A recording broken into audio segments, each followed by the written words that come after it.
मुलांचं लक्ष एका जागी टिकवून ठेवणं हे आजकाल आपल्या सगळ्यांसाठीच एक मोठं आव्हान झालंय, नाही का? पण काळजी करू नका. जर तुम्ही सुद्धा याच समस्येशी झगडत असाल तर आज आपण काही सोप्या पण एकदम प्रभावी उपायांबद्दल बोलणार आहोत. हे उपाय तुमच्या मुलाची एकाग्रता वाढवायला नक्कीच मदत करतील. चला मग सुरू करूया. तुम्हा सर्वांचे स्वागत आहे मराठी रंगमध्ये. कधी कधी असं होतं का की मुलांचा अभ्यास घेणं म्हणजे जणू काही युद्धच लढतोय असं वाटतं. आपण त्यांना अभ्यासाला बसवतो आणि अवघ्या काही मिनिटात त्यांचं लक्ष कुठल्या कुठे गेलेलं असतं.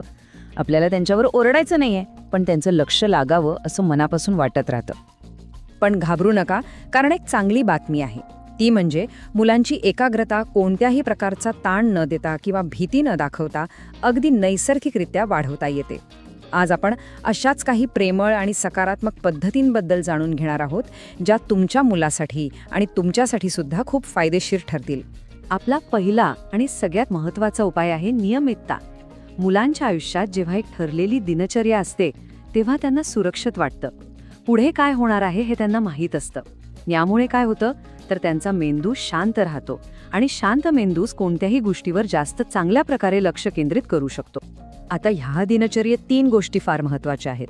अभ्यासाची एक ठरलेली वेळ, खेळण्यासाठी मोकळा वेळ आणि दररोज रात्री झोपण्याची एक निश्चित वेळ.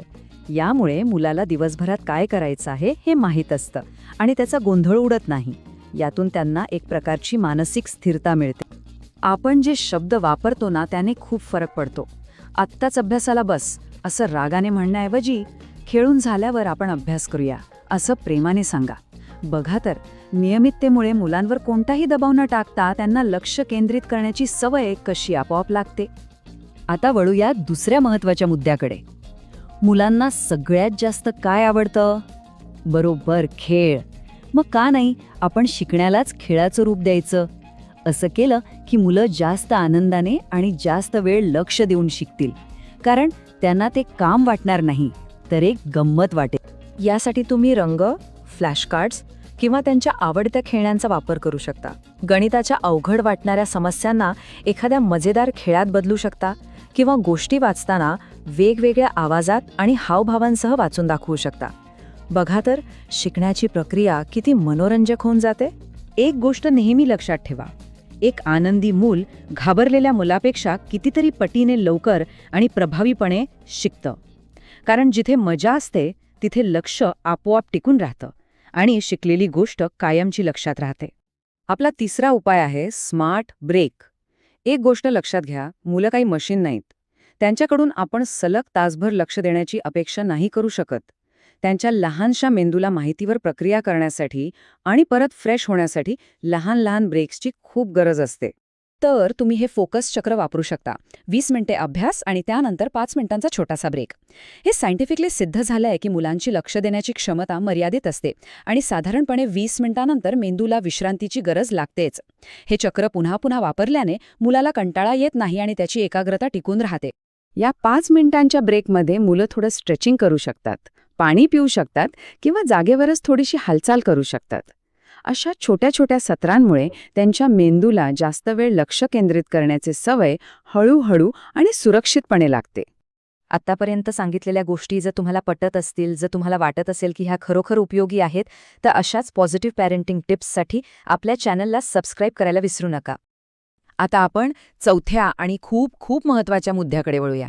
जेव्हा मुलांच्या प्रयत्नांचं कौतुक होतं तेव्हा त्यांना अजून जास्त लक्ष केंद्रित करायला प्रेरणा मिळते. त्यामुळे फक्त निकालावर नाही तर त्यांच्या प्रयत्नांवर लक्ष केंद्रित करा. याने त्यांचा आत्मविश्वास वाढतो. विचार करा, तू पुन्हा चुकलास असं ऐकल्यावर मुलाला कसं वाटेल? आणि त्याऐवजी जर आपण म्हणालो की छान प्रयत्न केल्यास, आपण पुन्हा एकदा करून बघूया, तर त्यांना किती प्रोत्साहन मिळेल. कारण आत्मविश्वास लक्ष वाढवतो तर भीती कमी करते. त्यांच्या प्रत्येक लहान प्रयत्नाचं कौतुक करा. यामुळे ते चुकायला घाबरणार नाहीत. 5वा आणि शेवटचा महत्त्वाचा मुद्दा आहे शारीरिक आरोग्य. आपण अनेकदा विसरतो की मुलांचं लक्ष अभ्यासात लागण्यासाठी त्यांचं शरीरही निरोगी असणं तितकंच गरजेचं आहे. कारण म्हणतात ना, निरोगी शरीरातच एकाग्र मन वास करतं. काही छोटे छोटे बदल खूप मोठा फरक घडवू शकतात. जसं की अभ्यासाच्या किमान 1 तास आधी मोबाईल किंवा टीव्ही बंद करणे, त्यांची झोप पूर्ण होईल याची खात्री करणे, त्यांना पौष्टिक आहार देणे आणि दररोज त्यांना घराबाहेर खेळायला पाठवणे. या सगळ्या गोष्टी त्यांच्या मेंदूला सक्रिय आणि निरोगी ठेवतात. आणि आता सगळ्यात महत्वाची एक बोनस टिप, संयम ठेवा. प्रत्येक मूल वेगळं असतं. लक्ष केंद्रित करणं हे एक कौशल्य आहे जे हळूहळू विकसित होतं. ते काही स्विच नाहीये जे दाबल्यावर लगेच सुरू होईल. लक्षात ठेवा, आजचं तुमचं प्रेमळ मार्गदर्शनच उद्या त्यांच्यात मजबूत एकाग्रता निर्माण करणार आहे. त्यामुळे घाई करू नका आणि त्यांच्यासोबत या प्रवासात सहभागी व्हा. तर मग आज आपण पाहिलं की मुलांची एकाग्रता वाढवण्यासाठी आपल्याला दबावाची नाही तर समज, नियमितता, खेळ आणि सर्वात महत्त्वाचं म्हणजे संयमाची गरज आहे. या 4 गोष्टी मुलांच्या एकाग्रतेचा पाया मजबूत करतात. जर तुम्हाला ही माहिती खरंच मनापासून आवडली असेल तर या माहितीला लाईक आणि शेअर नक्की करा. तुमचा अनुभव आमच्यासोबत कमेंट्समध्ये नक्की सांगा. आणि हो, अशाच माहितीपूर्ण सादरीकरणासाठी चॅनलला सबस्क्राईब करायला विसरू नका.